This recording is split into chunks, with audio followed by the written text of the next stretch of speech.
Ay, good morning mga ka-Jack. So, PMS tayo ng EcoSport na naman. At ito, pag nagpi-PMS po tayo mga ka-Jack, chine-check na rin natin maigi kung ano yung mga dapat at recommendation pa natin sa may-ari. So, upon checking ito pa. So, kasama naman sa PMS natin yan, yung tinatawag na, yan, throttle ang dumi. Oh. Kita niyo mga ka-Jack. Oh. Alisin natin yan ng buo.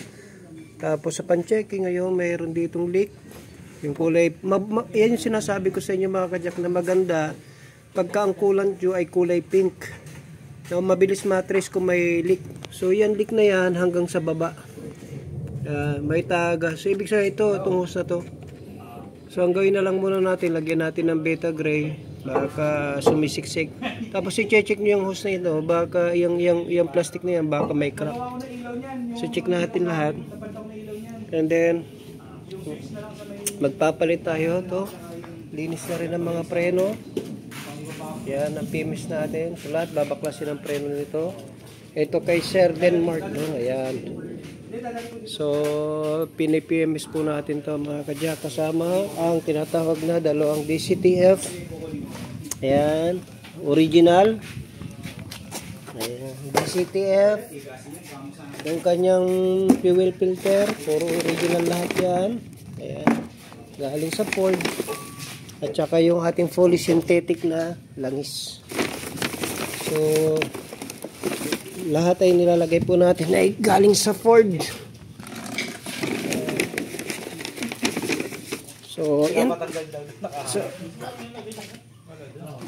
yung odong puti na gagawin ko. So, ayan. Ayusin natin lahat. Okay. Yung papalit tayo ng mga langis. Linis tayo. Tapos ito pa mga ka-Jack ko.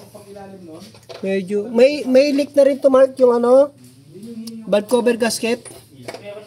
May leak na rin siya ng konti. So sa i-recommend na lang natin yan sa susunod.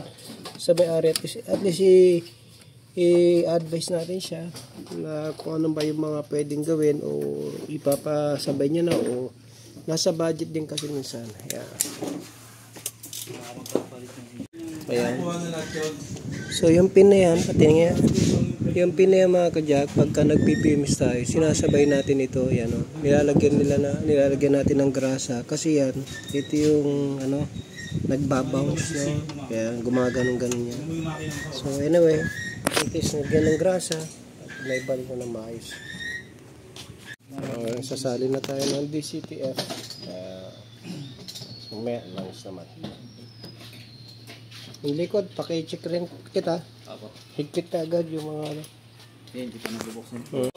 So ayan. Tumawag muna tayo sa may-ari kasi iniwan ng sasakyan at least alam yung pwede pa natin gawin. So sabi palitan na rin natin. So palitan natin to. Tapos yung gasket dito kasi may langis na, magpapalit din tayo ng valve cover gasket. Tsaka yung hose na lang check natin. Marinis na yung preno. Yung ano na lang pinabaklas. Mekaniko na natin yung kanyang tinatawag na fuel filter. Babalikan natin ang bago. Yan.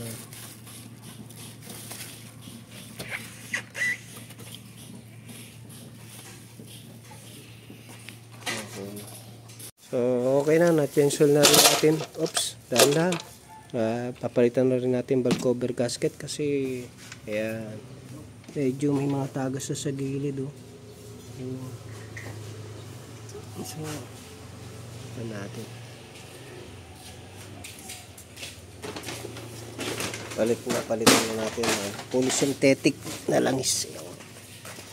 So ito sir, palitan na rin natin ng valve cover gasket. Ayan, Ford kasi ano na rin, natagas na rin langis saka yung cap. So ito na yung PMS natin. Okay na, nilinis na rin engine bay at yung ating gasket napalitan na rin, yung coolant tank napalitan na rin, at saka yung kanyang hose na return hose, yan, palitan na. Kanina may ano yan, may tagas mo, inobserve natin. Yan, okay na to. Na-chainsaw na rin. Napalitan na rin ng DCTF. Nalinis na natin ng preno. Nalinis na ng throttle. So, okay na yan.